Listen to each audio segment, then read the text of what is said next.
Star heroine Samantha life ఒడిదుడుకుల ప్రయాణమని అందరికీ తెలిసిందే. ఎన్నో కష్ట సుఖాలు అనుభవిస్తూ తన జీవితాన్ని లీడ్ చేస్తూ వస్తోంది శామ్. ముఖ్యంగా నాగ చైతన్యతో పెళ్లి విడాకుల వ్యవహారం జనాల్లో తీవ్ర చర్చనీయాంశమైంది.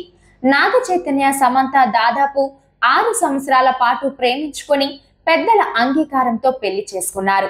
పెళ్లి తర్వాత 4 ఏళ్లు కలిసి జీవించి అభిప్రాయ భేదాల వల్ల 2021లో విడిపోయారు. అయితే రీసెంట్ గా నాగ చైతన్య నటి శోభితా దులిపాలని రెండో పెళ్లి చేసుకున్నారు. విడాకులు తీసుకున్న ఇన్నేళ్లకు సమంత తన ఎంగేజ్మెంట్ డైమండ్ రింగ్ ను లాకెట్ గా మార్చుకొని క్రమం తప్పకుండా ధరిస్తోందట. అప్పట్లోనే ఈ రింగ్ ధర 50 లక్షల రూపాయలు అని టాక్.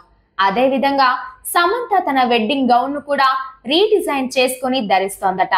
ఇంకా చైతుని మర్చిపోలేదా శామ్ అని నెటిజన్లు అంటున్నారు.